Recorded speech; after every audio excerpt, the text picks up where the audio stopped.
Good morning! Samahan niyo ako sa mga gawaing bahay ko ngayong araw na ito. Pagtapos ko hikain ng nakaraan, eto't maglalaba na naman ako ng mga damit namin.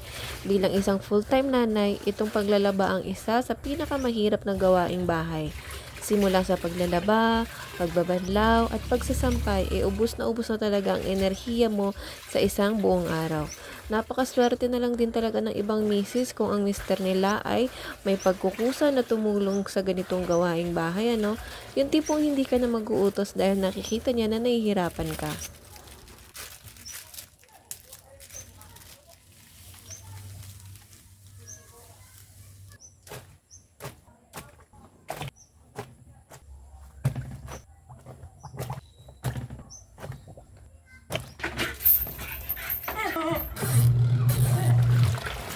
Kinabukasan naman, ito na pala yung mga nilabhan ko kahapon. Dito na lang ako nagbanlaw sa washing kasi sumasakit likod at hita ko kapag matagal ako nakaupo.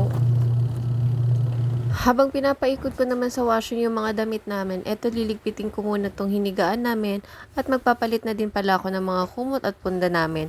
Para pagtapos ko magbanlaw, isasalang ko na lang din to para isang laban na lang ako at saka para hindi rin masasayang yung tubig na pinagbanlawan ko. Yang dilaw na unan, paboritong unan ko yan. Tuwing uuwi kami ng Masbate, lagi kong dala yan. Isang beses na nakalimutan ko yan sa Masbate, pinakuha ko ulit talaga yan sa bahay bago umalis ang barko. Ang lambot kasi niyan at ang lamig kaya hindi ko iniiwanan kahit anong mangyari.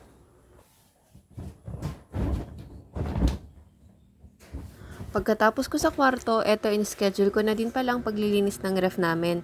Pagising ko nung umaga, dinifrost ko na siya para matunaw na agad ang yelo paglilinisan ko na. Hindi ito inverter na ref namin kaya every 2 weeks nililinisan ko siya. Yan din yung kauna-unahang ref namin mag-asawa. Matagal na yan since maingat ako sa mga gamit namin kaya ayan okay pa siya. Wala na din laman ng ref namin pang ulam-ulam kaya ayan lilinisan ko na din siya. Tinanggal ko na muna yung mga organizer bago ko linisin ang loob ng ref. Yung mga organizer naman ay huhugasan ko. Yung mga itlog, yung choco, yung plus, at saka yung ice pop, lahat yun ay paninda namin. Hindi ko yun stock dito sa bahay at hindi ko yun pinapainom o pinapakain kaya Bala ko na nga din magpalit ng ref kaso hindi talaga kaya ng budget. At tulad nga ng sinabi ko, gusto ko muna mabayaran lahat ng utang namin bago bumili ng kung ano-ano o magpaayos nitong bahay. Tara at samahan niyo muna akong linisan itong ref namin.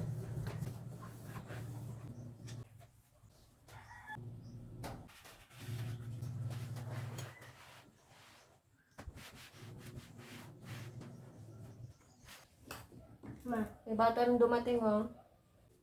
Sinabay ko na din pala ang pagpapalit ng mga kurtina at sapin namin sa upuan. Ilang buwan na din kasi akong hindi nakakapagpalit ng kurtina dahil nahihirapan nga ako maglaba at magbanlaw. Pati iniisip ko kasi sisipunin ako sa alikabok at sasakit na naman ang tenga ko. Kaya iniiwasan ko na yung mga ganitong maalikabok na gawain. Kaya lang wala akong choice dahil hindi ko naman maaasahan yung asawa ko sa mga ganitong gawaing bahay. Nakakahiyang utusan siya eh. Kahit ganito yung bahay namin, sinisigurado ko na maayos, malinis, at naka-organize ang mga gamit namin dito. Iba kasi ang pakiramdam kapag malinis at maayos ang bahay. Yung tipong makakapag-isip ka na maayos sa buhay mo, maaliwala sa pakiramdam at parang ang gaan ng buhay kahit hindi. Tsaka ayoko din talaga ng magulong bahay at tsaka makalat. Ewan ko ba, alam ng mga nakakakilala sa akin yan at ng mga kaibigan ko.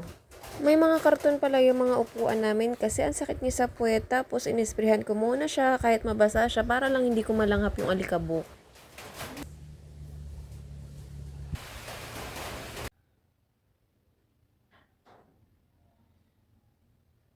Magaan na naman sa pakiramdam na malinis na naman ang bahay namin. Pati pala yung kwarto namin, pinalitan ko na din ng mga kurtina kasi medyo maalikabok na. Iniba ko na din pala ng pwesto ang higaan namin para maiba naman. Since bagong palit din ang mga kurtina namin at saka mamayang gabi na lang din ako maglalagay ng mga punda at kumot bago matulog para hindi sila madumihan. Tapos ko na pala maisalang yung mga punda, kumot at bedsheet. Kaya ito, isusunod ko naman ang mga kurtina na tinanggal ko. Binabad ko muna to sa tubig para mawala ang alikabok at dumi. Bukas ko na 'to babanlawan kasi hindi na kaya ng katawang lupa ko yung pagod. Ayan na nga pala yung mga naisalang kong mga kumot at punda namin. Pipigayin ko na para maisalang ko na din ang mga kurtina namin. Nakakapagod din maglaban ng mga ganito ano. Bukod sa madami, ang lalaki at ang bigat pa nila. Nahugasan ko na pala itong mga organizer ng ref ko, kaya ayan, pinupunasan ko na para may balik ko na din sa ref. Tapos, ibabalik ko na din yung mga laman para matapos na ako sa gawain ko. Dahil gusto ko na din magpahinga at pagod na pagod na pagod na pagod na yung aking katawang lupa.